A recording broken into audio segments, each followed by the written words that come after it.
It's like it's been a long time.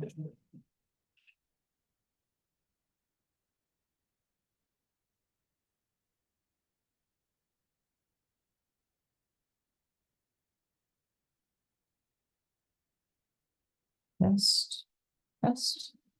Good morning. Wish to call to order this meeting of the Monroe County Board of Commissioners. It is Wednesday, December the 6th, 2023. I will note for the record that Commissioner Thomas and I are present here in the NetU Hill Room, and I believe that Commissioner Jones is with us, yes, virtually. So if Commissioner Jones could please be promoted to panelist, that would be appreciated. And with that, we'll go to our public statement.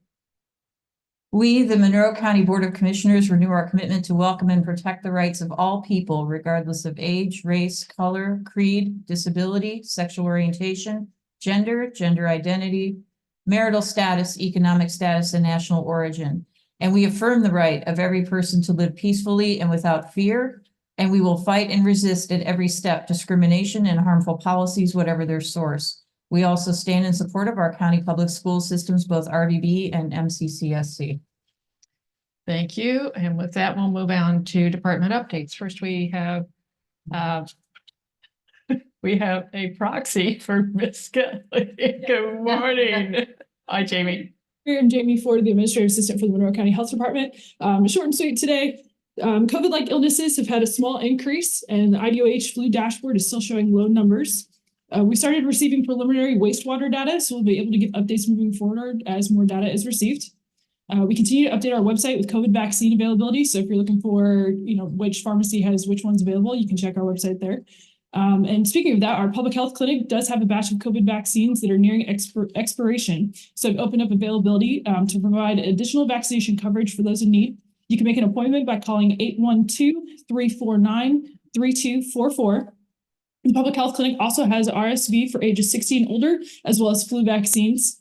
And if you aren't able to get to the clinic this week, they are attending a community resource fair at the Lincoln Street Boys and Girls Club from 11 to 2, where they'll be doing COVID and flu vaccinations. And that's all I have for you today. Questions or comments? So where is the wastewater data going to be posted? Is it going to be on our website as well as the state's, or just the state's website?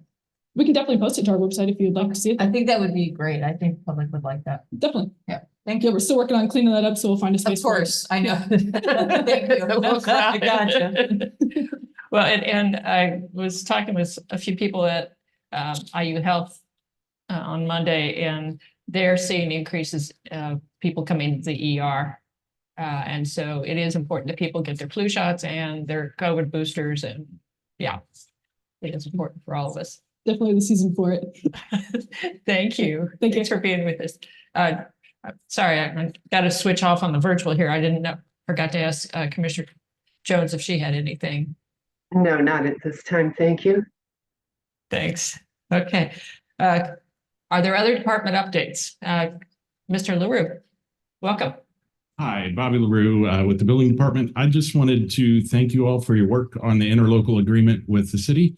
I apologize I couldn't be here last week for some training, but good conversations with the city, and I think we have a really nice interlocal agreement with them. So thanks for your work there. I really appreciate it. Okay. Thank you. I believe Commissioner Thomas has an update. Yes, so this is just notification for all county residents outside the city of Bloomington that we are providing, we worked with the council and we created a $400,000 fund for rural housing repair. So this is a way to keep our current housing stock in great shape in the county. And this is funding through the American Rescue Plan Act. And our initial projects list will go up to $20,000. And essentially the funding is available until it runs out. So these are structural repairs, things like HVAC, roof, flooring, foundations, electrical, plumbing, And so what we're asking our residents to do is to apply through their township trustee. And if you need that information, you can call us at the commissioner's office at 349-2550, area code 812. And the trustees will assist with putting together the application packet. It's pretty simple, straightforward process. But we are really grateful for our building department, Mr. LaRue, and others who are helping us, helped us, formulate this project and help create it. So, but the idea is this is for low and moderate income residents of Monroe County. And if you're not sure if you qualify, your trustee will be able to help you with that information. Now, all of the trustees have agreed to assist with this project except for Perry Township. So residents in Perry Township outside of the city of Bloomington are encouraged to contact our commissioner's office directly with their application, and we'll work with them directly. And again, that phone number is 812-349-2550.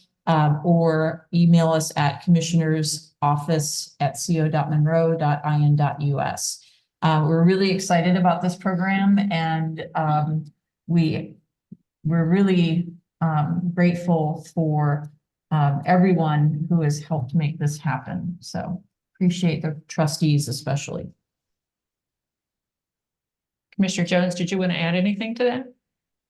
No, I'm just really pleased that we were able to put this together with the help of the council, and hopefully it'll help a lot of people out. Well, it keeps people in their homes. It maintains homes that otherwise could fall into disrepair. But this is specifically for owner occupied homes as well. So, yeah. Great. Is there any other department that has an update? Seeing none, let's move on to public comment. This is for items not on the agenda. We ask that speakers limit their comments to 3 minutes. Please state your name and whether or not you are a Monroe County resident.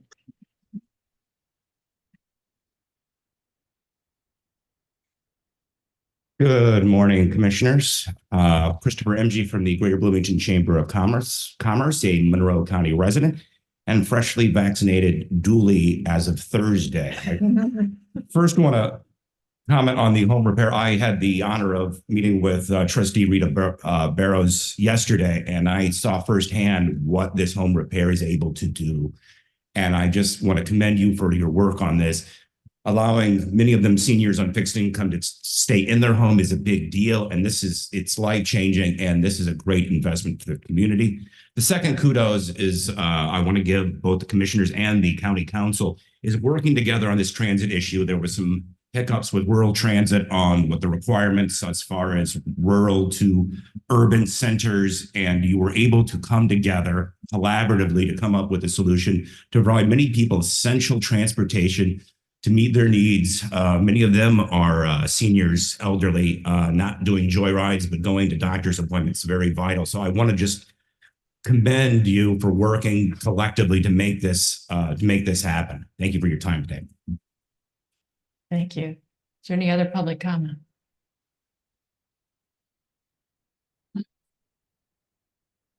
Seeing none, let's move on to approval of the minutes.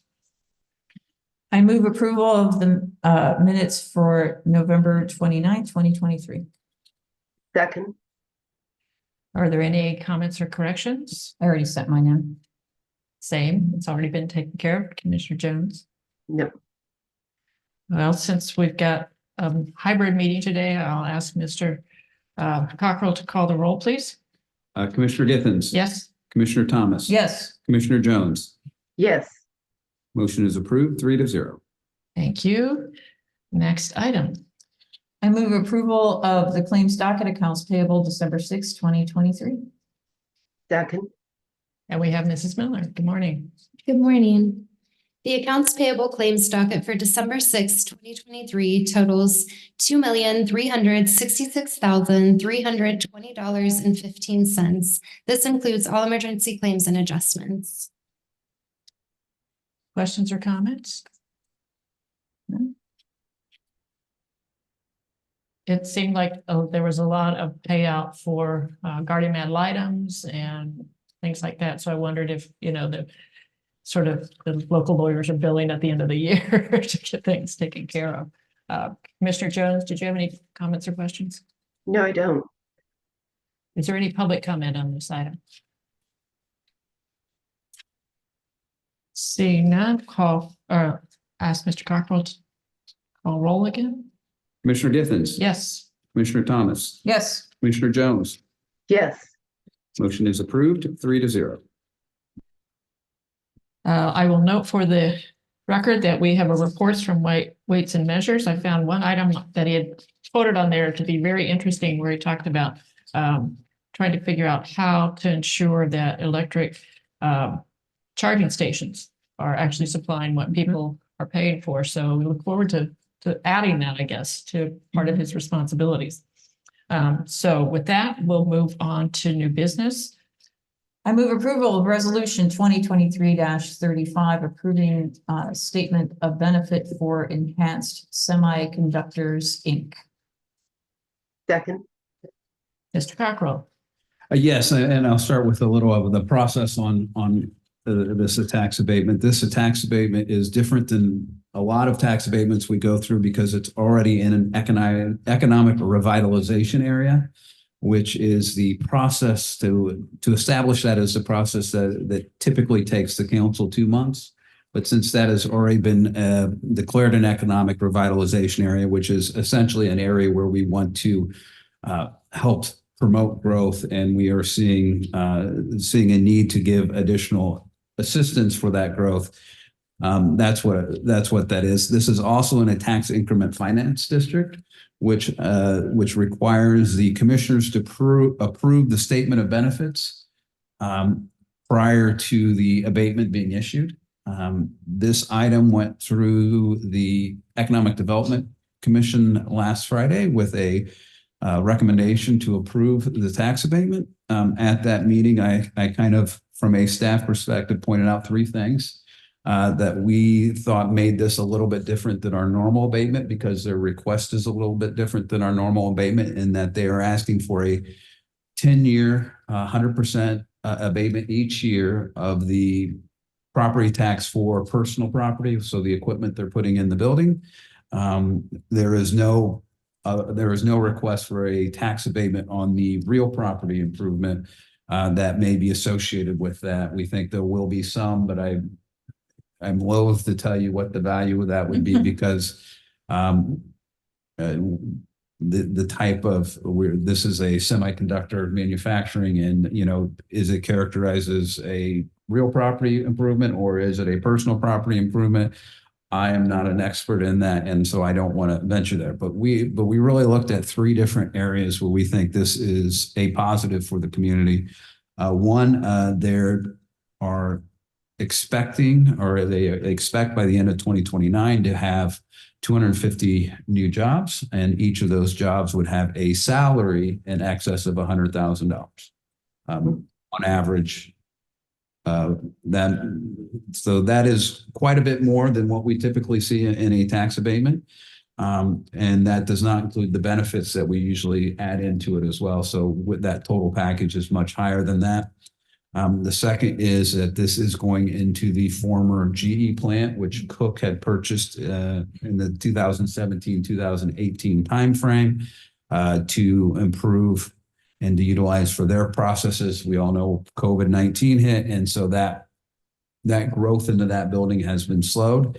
And so this is utilizing a former manufacturing site and putting it back into productive use. And the third reason that we looked at this positively is that it is essentially a new type of industry that we're getting in the community. And so we like to diversify our current employers and worker status in there. So those were kind of the three main reasons that I talked with the EDC about, and they based their recommendation on.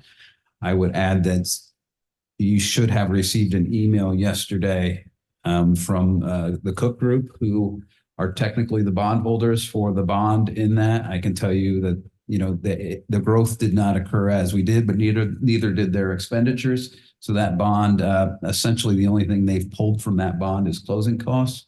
But they are supportive of this. They understand that this could have a negative impact on the revenue of that TIF district.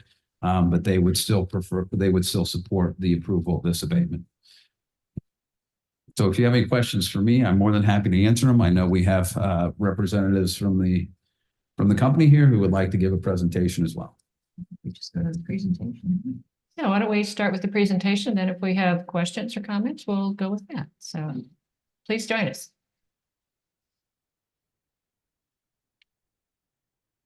Well, thank you, everyone. Tim Conrad with Stimulus Economic Development Advisors, not a Monroe County resident.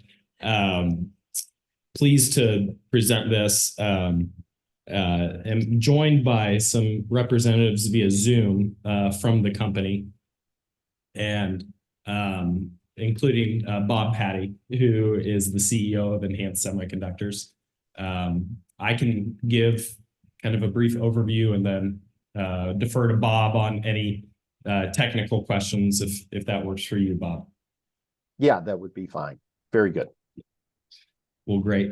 Well, if we could proceed to the next slide.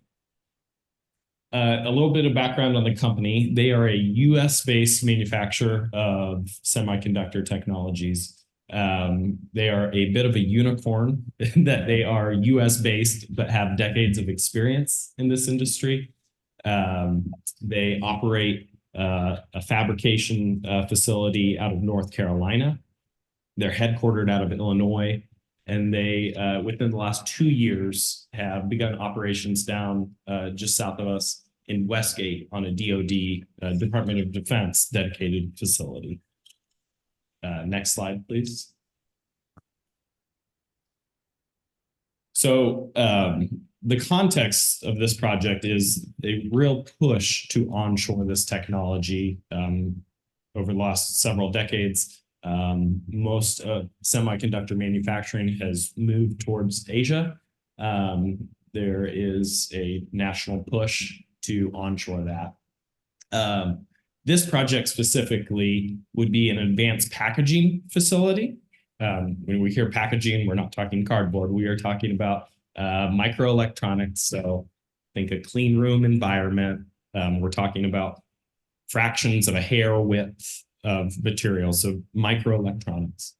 And specifically for the commercial market that this facility would service.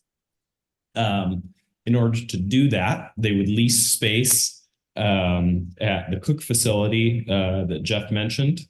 That facility would require pretty significant investment to get it up to spec with all the clean room equipment and a hefty investment in very specialized microelectronics manufacturing equipment.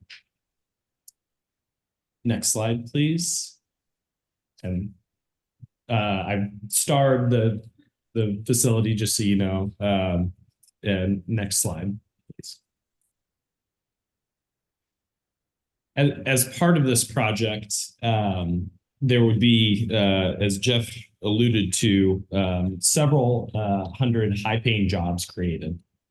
There would certainly be a strong focus on engineering talent, but not just engineering talent. There will be hundreds of technicians that are needed. These will be probably certificated positions, so not necessarily 4-year degrees required. Largely, this talent doesn't exist right now in the US. So any project that is occurring in the US is going to require very robust training. So Enhance is aware of that, training employees, linking up and collaborating with the Ivy Techs, the IUs, the even the K through 12 schools is going to be a very important part of this project. The wages on this project, this is going to be a specialized facility, very technical positions. Average wages would be north of $100,000 per year before benefits. Benefits will be provided to all employees. Next slide, please.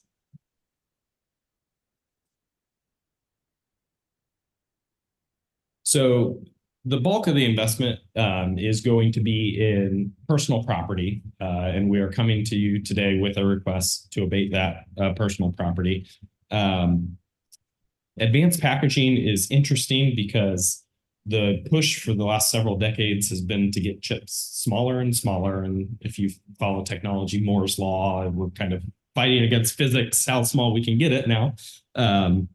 This technology, very cutting edge, very few people in the nation or the world know how to do this. Enhance is very specialized, but the equipment itself is established. This is not equipment that's going to be obsolete in 3 years. They plan on running this equipment for decades.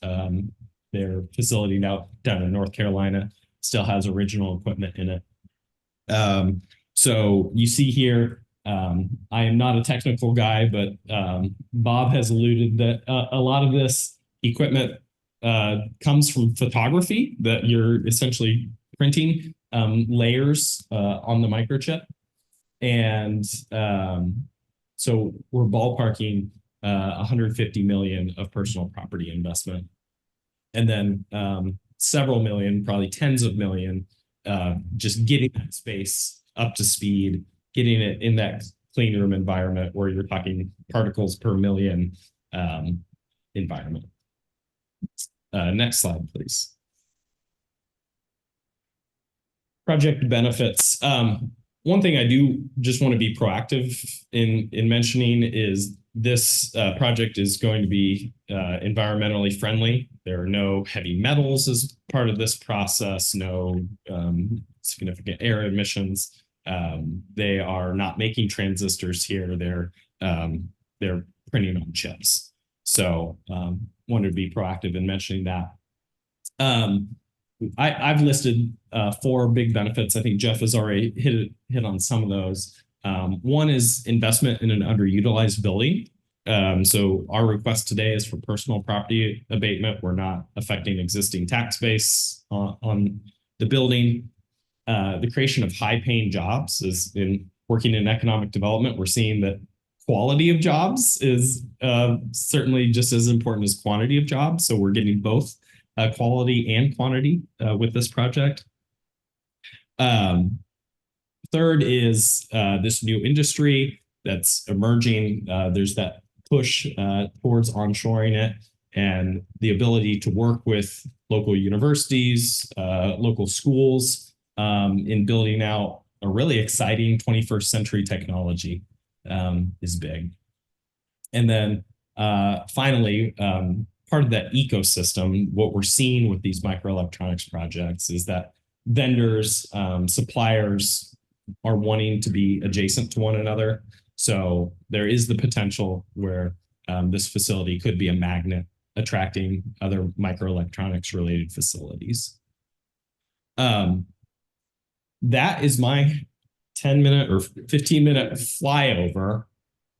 We are joined by Bob Patty of Enhanced, and he might just want to have a few quick corrections on all the things I misstated with the technology, and certainly any questions he can answer. Sir, yes, I'd be more than happy to answer any questions that the attendees here might have. Enhanced is unique in this. We are the world leader at the moment in this kind of advanced packaging. This is kind of the next generation of semiconductors. We work with a large number of organizations.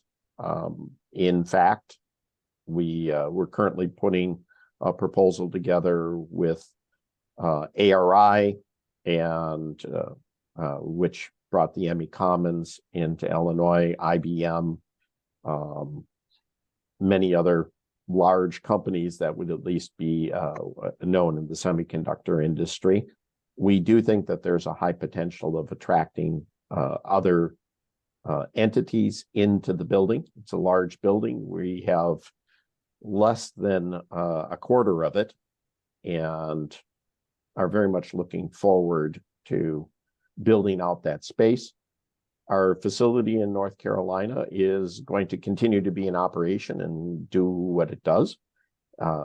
The marketplace for advanced package devices is in an exponentiating market today.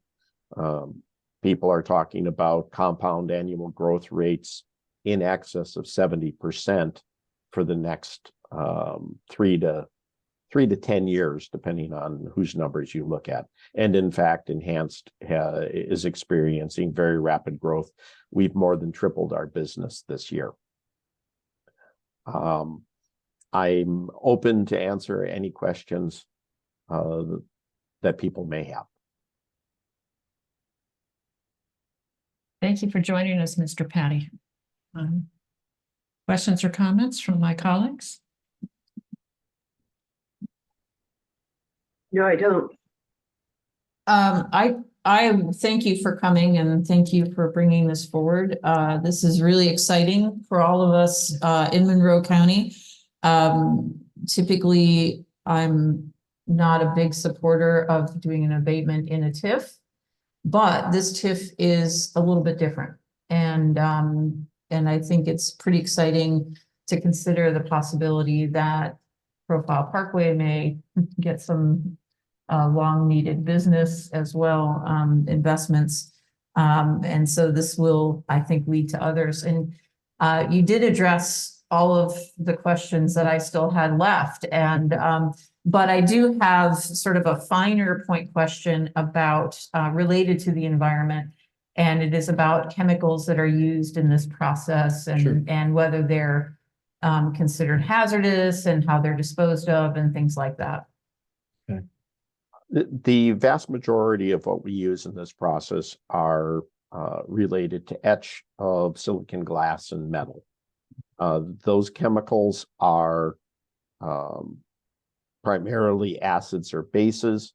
We neutralize those before they're discharged into the water system.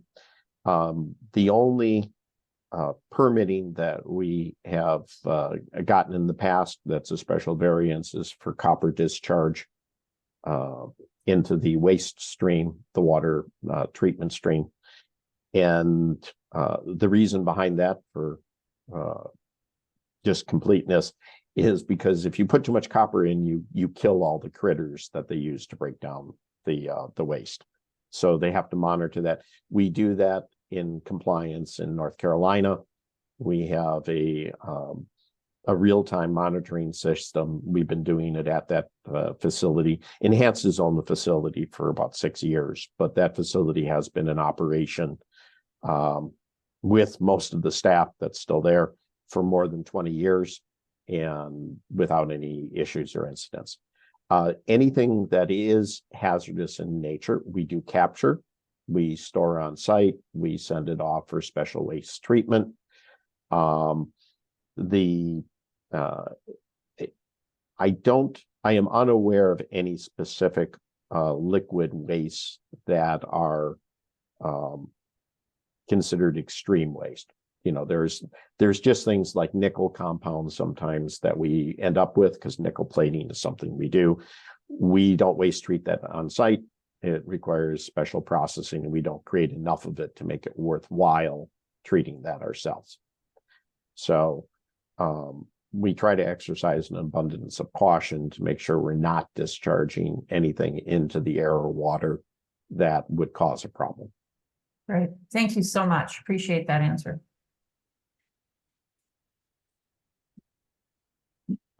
I don't have any comments or questions either. I appreciate the thoroughness of presentation and also the information we've been given to review before this. I'm encouraged to hear that we're looking at heavy metals and air pollution and things like that.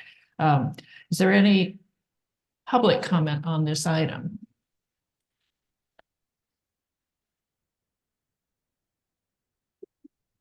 Good morning. My name is Jen Pearl, and I'm the president of the Bloomington Economic Development Corporation. And thank you so much for your consideration of this project. Thank you to Enhanced as well for your interest in investing in the community. Our team has had the pleasure of working with them all for many months this year on this project. We see this as an incredible opportunity for Monroe County, which is evolving as an epicenter for innovation in Indiana. We're seeing billions of dollars coming through the federal and the state governments like U.S. CHIPS and Science, infrastructure funds, and Indiana Ready, investments from IU and Crane. And communities like ours can really leverage these opportunities coming in. This is somewhere where we're seeing that opportunity. Enhanced is really a leader, as you've heard, in their field. And their proposed investment of $150 million is actually one of the largest that our team has seen in the last over 4 years of working on projects. Their plans to hire 250 employees with the average annual wage of over $100,000, not including benefits, is higher than our median household income of around $54,000, according to the U.S. Census Bureau. That's especially critical because our local private sector hourly wages actually lag the statewide average. So we're very excited about this, especially because there's avenues for individuals who maybe don't have a 4-year degree for work with them. The abatement request will also help them make a significant investment in equipment and speeding their growth further. It's also investing in a brownfield in our community and a great reuse of the property. So we're really excited about that. So the BEDC supports this project and appreciates your consideration of the abatement request. Thank you. Thank you, Ms. Pearl. Is there any other public comment on this?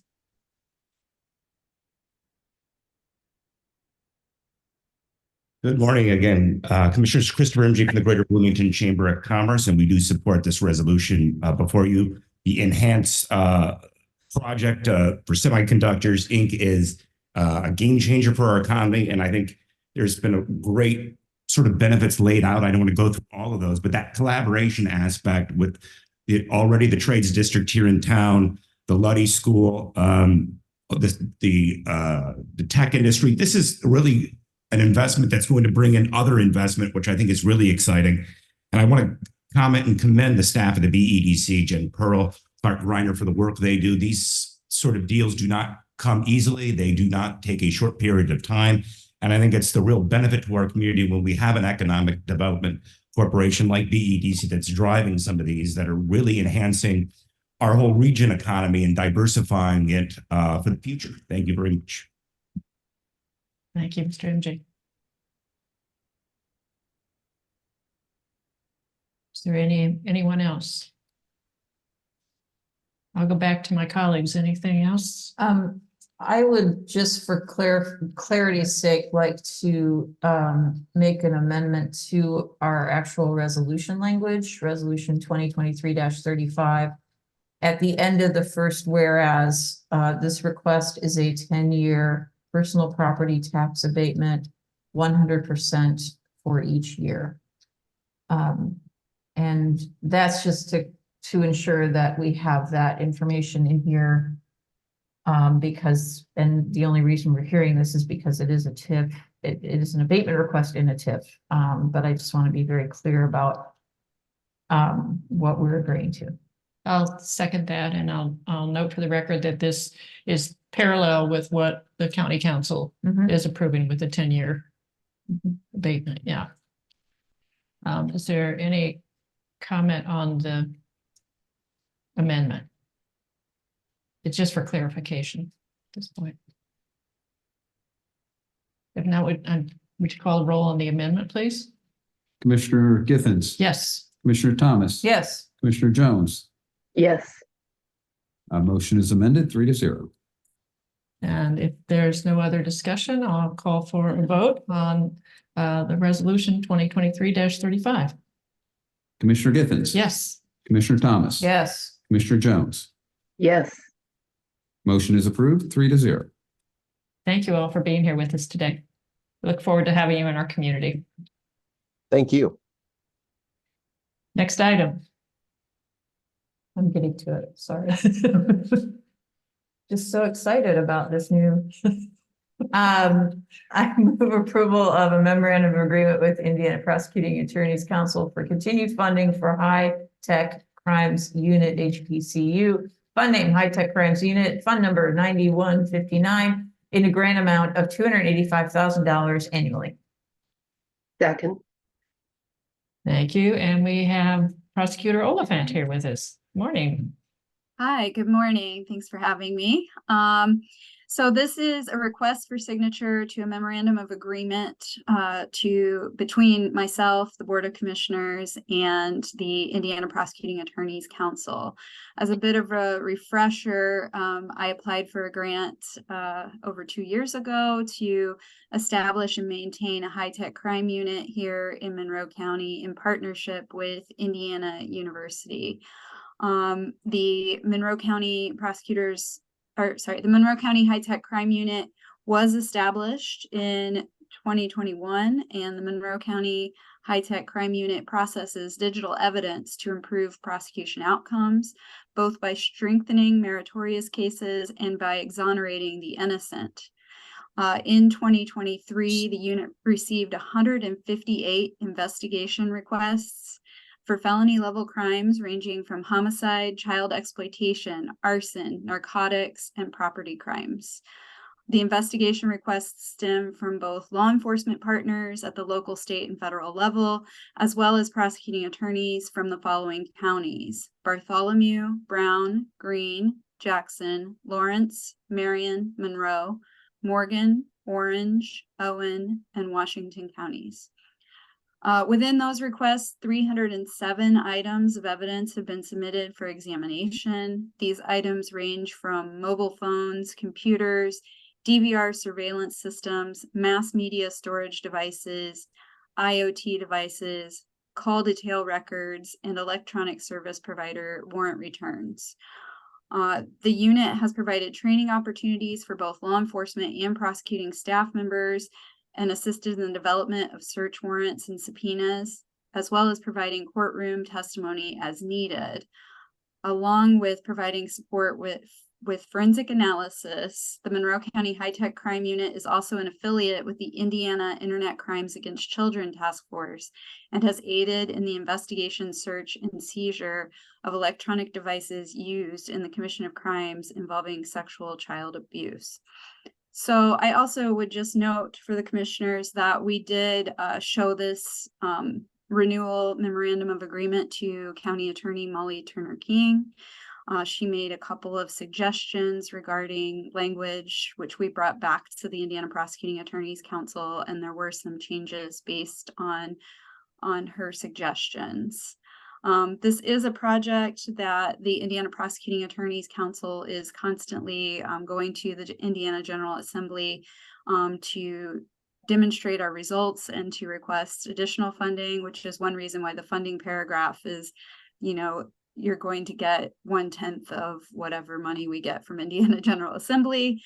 For 2024, that amount is going to be $285,000. And I'm happy to answer any questions that you may have. Thank you. Questions or comments from my colleagues? Exciting project continuing, and it's really a testament to your great work, you and your staff. Thank you so much for getting this, and it will make a difference. Commissioner Jones? Yeah, I just agree. It's great to have this based in Monroe County. It's just a wonderful project. It's amazing that one of the 11 counties that's included in this is Marion County, and that we're covering this for Marion County. It's pretty startling. Is there any public comment on this item? Seeing none, I'll ask Mr. Cockrell to take the vote. Commissioner Githens. Yes. Commissioner Thomas. Yes. Commissioner Jones. Yes. Motion is approved 3-0. Thank you, Prosecutor Oliphant. Thank you. Next item. I move approval of ordinance 2023-48 to amend Monroe County Code Chapter 270 regarding returned checks. Second. And we have Treasurer McClellan here. Good morning. Good morning, Commissioners.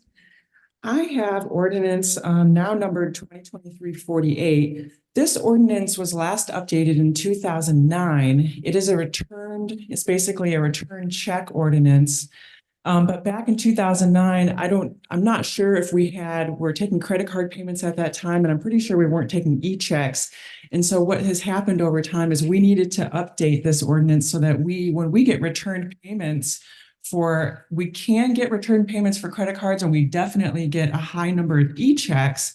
It's hard to enforce this ordinance on that fee because it says checks. And so I worked with Miss Molly Turner King, and the only change we made to the ordinance was any place where it said check, it now says payment. So that is the only change. And that just means that we can charge that fee because it costs us money from the bank, from the credit card company. We send a certified letter. It usually takes a couple of phone calls, if not more, with the customer too. And there's tracking in our office. There's actually a lot of personnel work that goes into working with insufficient payments or return payments. So this ordinance is going to help the treasurer's office be able to work through that. Excellent. Any questions or comments from my colleagues? Makes sense. Yeah, thank you for doing this. It's a great idea and needed. Yeah, very needed. I wish I had. Sorry, it took me this long to update it. Is there any public comment on this item?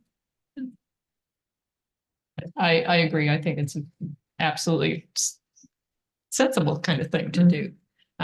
So if there's no public comment, then call for a vote. Commissioner Githens. Yes. Commissioner Thomas. Yes. Commissioner Jones. Yes. Motion is approved at 3-0. Next item, please. I move approval of invoice cloud credit card processing agreement, fund name County General, fund number 1000, the amount of $480. Second. And again, we have Treasurer McClellan. This is a contract to change our credit card processor to a company called Invoice Cloud. And we are making this change because our credit card processor that we have been working with, we've been having some problems. The payment site goes down sometimes.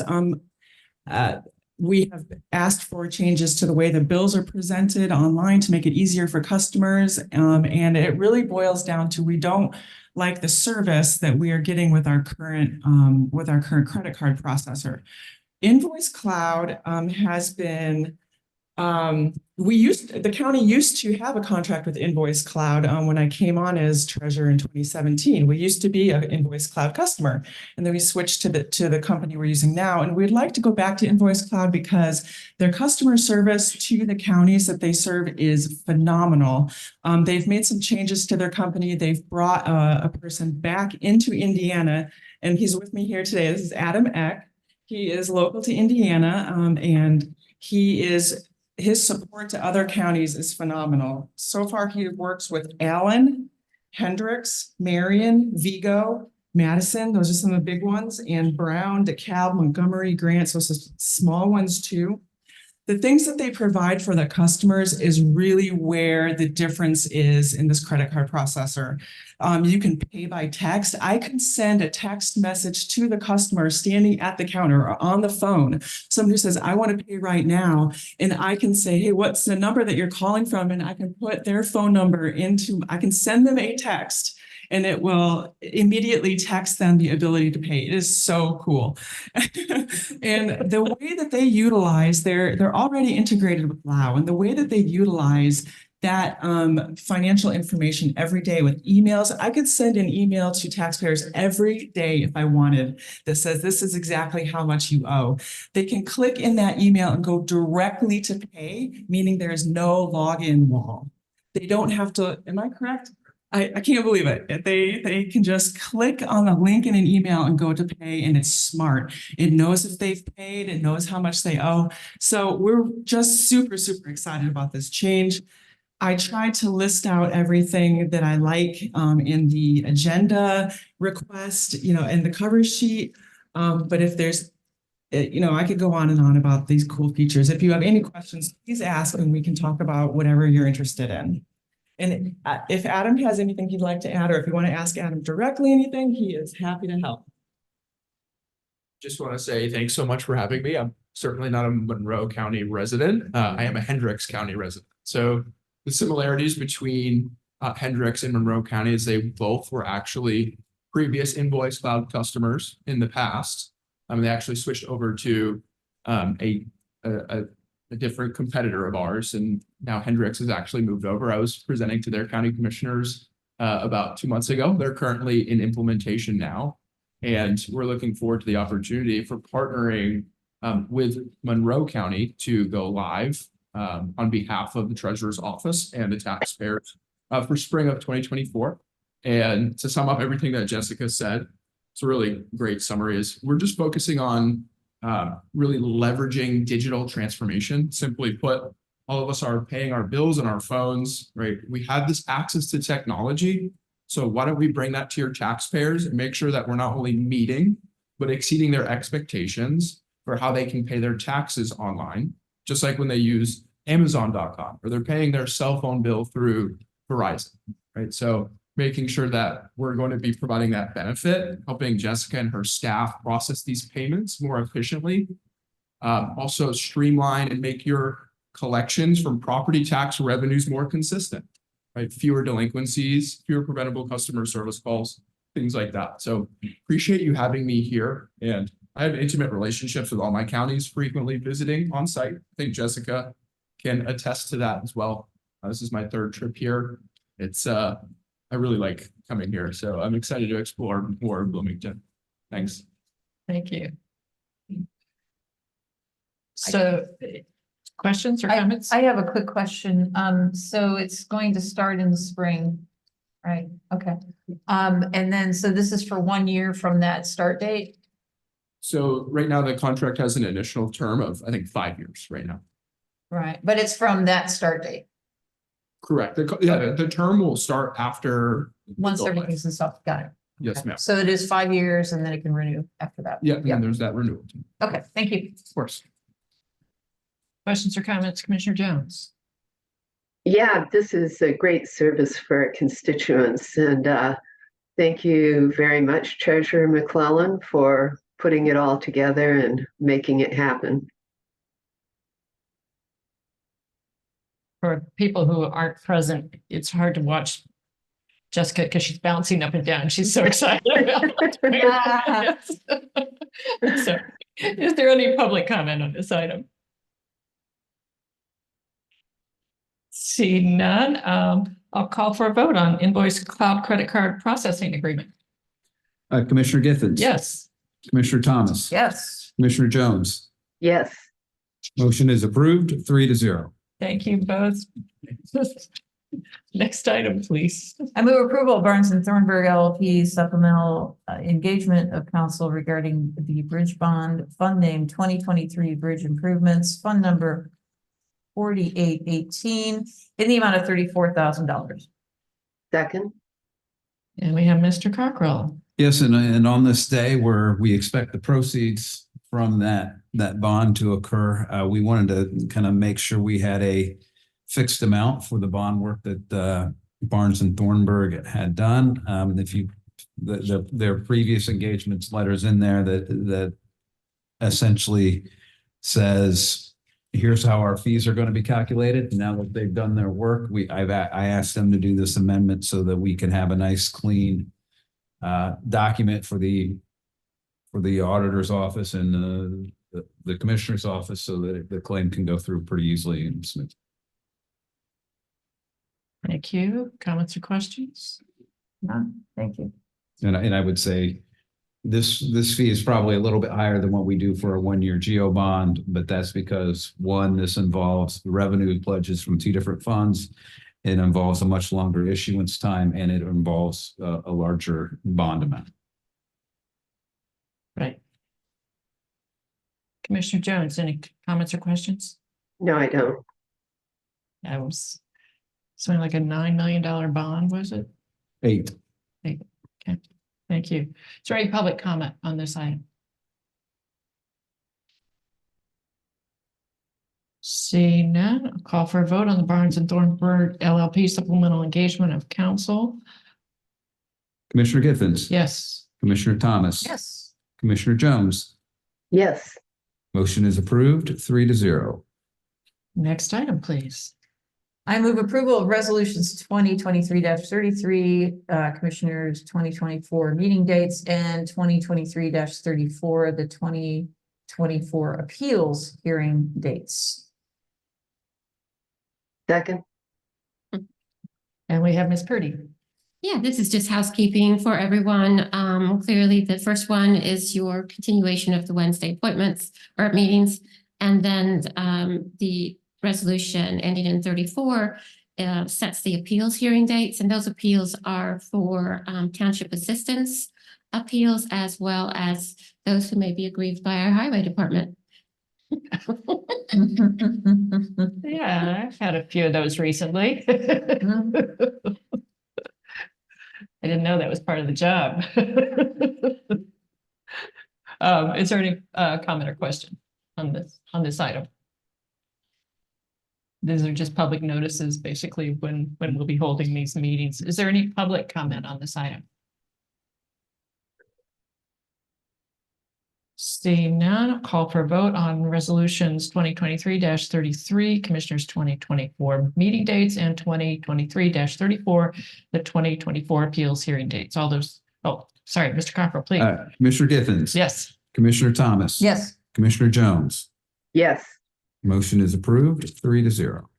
Next item. I move approval of the award of the 2024 asphalt bids. Fund name, Motor Vehicle Highway Fund Number 1176. second, Ms. Ridge. Good morning. In 2023, asphalt bids were awarded to EMB Paving and Milestone in accordance to Indiana Code 36-1-12-4. And last year's bids, we did put the option in to roll over the pricing into 2024 if desired. EMB has accepted to roll over their 2023 pricing into 2024. Milestone chose not to, so therefore we'd like to award 2024 asphalt bids to EMB Paving. Comments or questions? Any public comment on this item? It seems you're again going after saving every dime you can, Ms. Ridge, so. And it's a gamble. You don't know what's going to happen to the pricing, but this enables us to set up a program, and we know what numbers we're working with at this time, so. Seeing no comments, so I'll ask Mr. Cockrell to take the roll for the award for the 2024 asphalt bids. Commissioner Githens. Yes. Commissioner Thomas. Yes. Commissioner Jones. yes, Motion is approved 3-0. Next item. I move approval of the beam longest and F supplemental for Rockport Bridge number 308 replacement. Fund name Rockport Road Bridge number 308, fund number 8165 in the amount of $10,300. second, And again, Ms. Ridge. When the project was set up, the CRA, which is Cultural Resource Analysis, was subcontracted by our consultant. And after we've started the design of this project, it's required that we will have to do a full section 106, which is more historical, a more in-depth study for the project. So this increase includes those services by this company that is required by NDOT for this project. Comments or questions? We're not allowed to just go dig anywhere we want, even if it's county property or if we have the easement, right? Correct. Public comment on this item. Seeing none, call for a vote on the beam longest and NAF supplemental for Rockport Bridge number 308 replacement. Mr. Cockrell. Commissioner Githens. Yes. Commissioner Thomas. Yes. Commissioner Jones. Yes. Motion is approved, 3-0. Next item, please. Move approval of the Butler, Fairman and Seaford Inc. supplemental number 3 for Sample Road Phase 1 and 2. Fund names, Sample Road Phase 1 and 2, fund numbers 8161 and 8162. The total amount is $12,735, but the county's portion is going to be $2,547. Second. Ms. Ridge again. When we began this project, we decided to do bi-weekly utility coordinations meetings to keep the project moving forward with the utility relocations. This is where the extra cost was incurred by construction inspection services.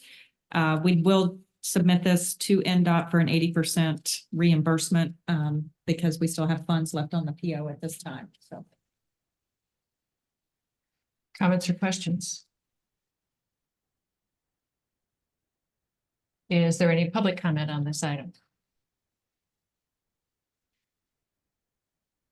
Seeing none, call for a vote on the Butler, Fairman and Seaford Inc. supplemental number 3 for Sample Road Phase 1 and Phase 2. Mr. Cockrell.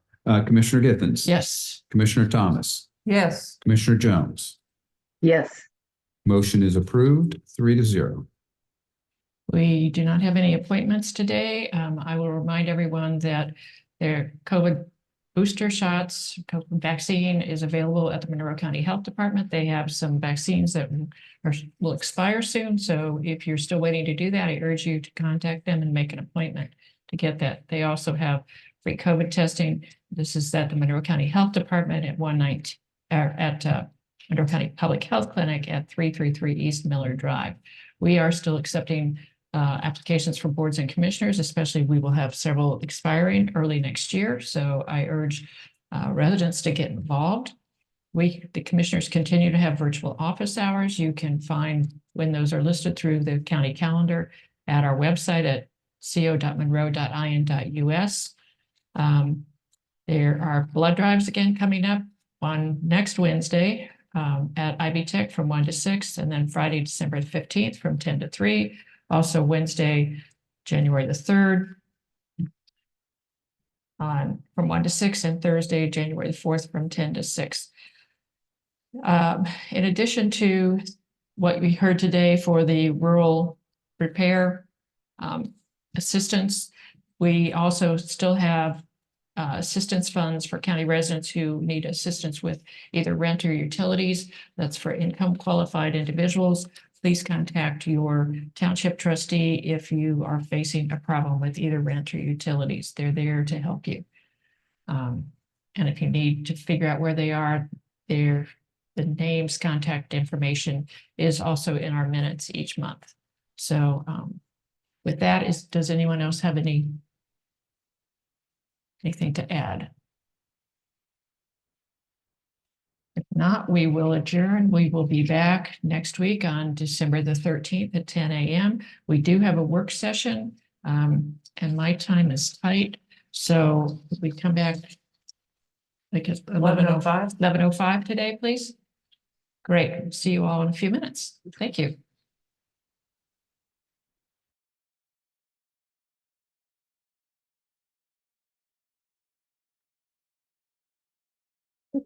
Nope.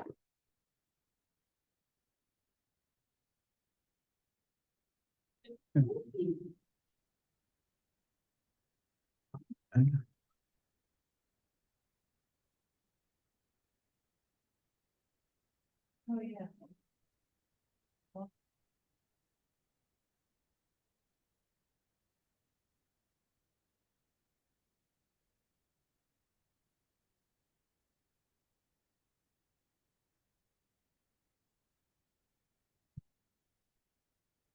I wish to call to order this work session of the Monroe County Board of Commissioners. It is December the 6th. Once again, Commissioner Thomas and I are present in the Nat U Hill Room, and Commissioner Jones is with us virtually. So we have removed one item from the work session, the one that Lori Kelly was going to present, and we have, I believe, Mr. Cockle for the other three. Mr. Cockle, would you prioritize these, taking the most important one first? Okay, well, I guess they're all really important, but I think the most important in my mind is the people's market. And I say that because we would like to make sure you're aware of what's going on, give you an opportunity to either vote today or acknowledge that if you want to wait until next week on your regular session, we'll probably run the claims through at the same time. So this is the ARPA funding. There was 48,000 allocated to the people's market for their food boxes. And so what we're talking about is agreement that is somewhat similar to all the agreements that we did for Pantry 279 and things. We took out some of the reporting requirements, but we consider this to be a lost revenue project, which those aren't required. So if you want to go ahead and approve that today, that's great. If you want to wait till next week, just know that we intend to process the claim for payment of this next week as well.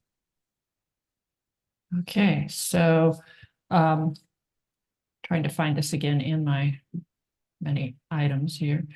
So we were sent some things. Sorry, computer's messing up here a little bit.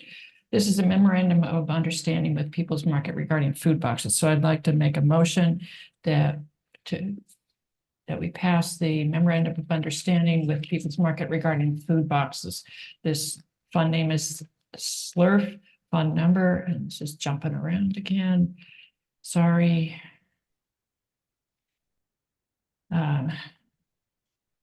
Sorry, what? 8950, thank you, and amount of $48,000. Second. Thank you. Questions or comments from my colleagues? Nope. This is stuff that we actually talked about with in the joint ARPA meeting and that we approved, I think, last week was. So we knew this was coming through. Certainly they got it back to us very quickly, or McAllister did. Is there any public comment on the site?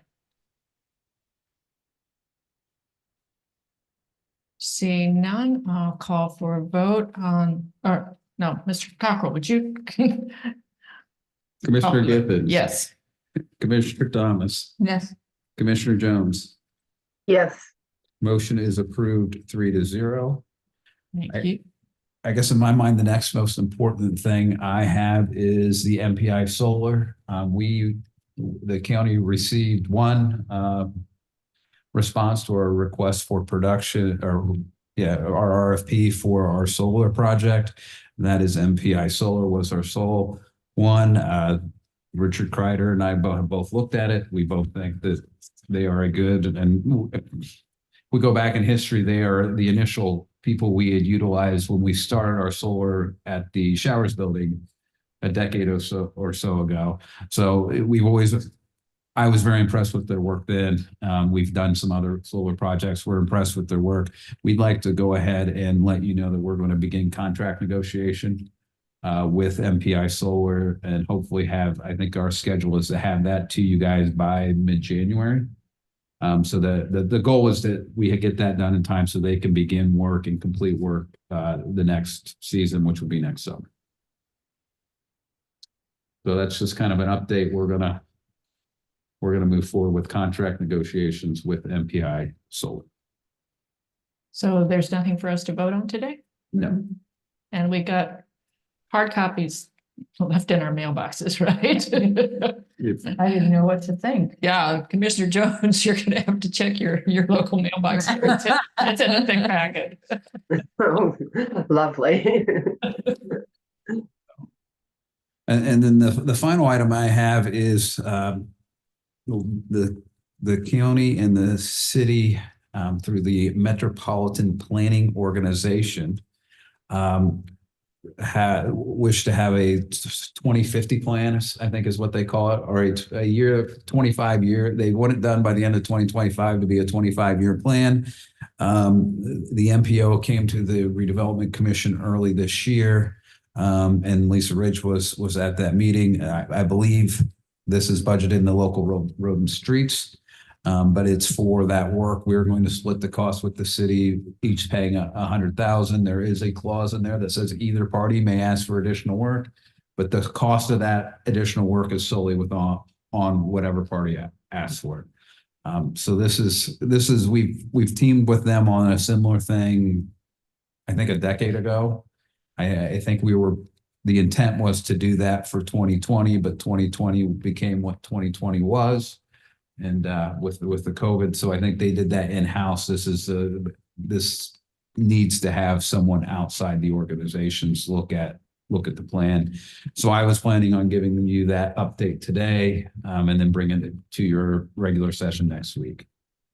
Yeah, I think what I would like next week is just some clarification and some detail for the public on what exactly they're looking at and studying what aspects. So I think that would be useful to have next week if we could. Thank you. And I will note for the record, Lisa Ridge nodded her head. So I will note for the record, she agreed willingly and happily to provide that info next week. Yes, I Thank did. you. Yes. Thank you. Or at least reach out to.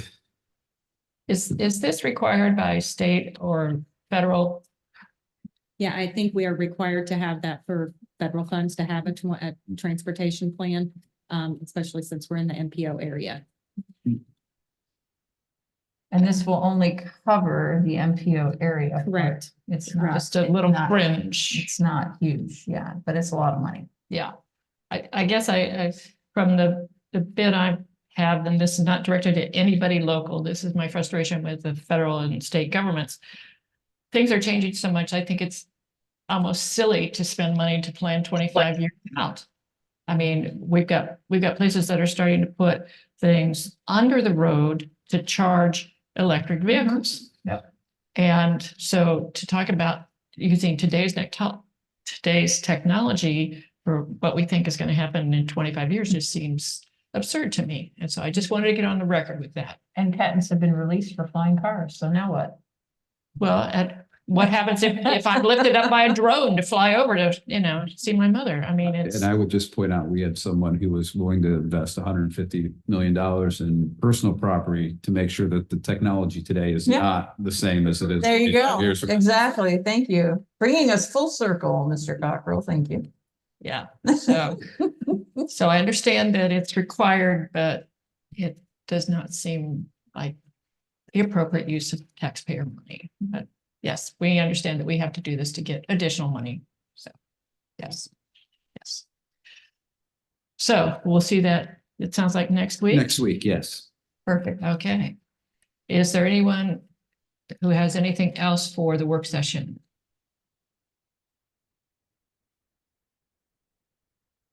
Seeing none, we will adjourn and we will be back next week. Thank you. Thank you all for being here. Thank you, Commissioner Jones.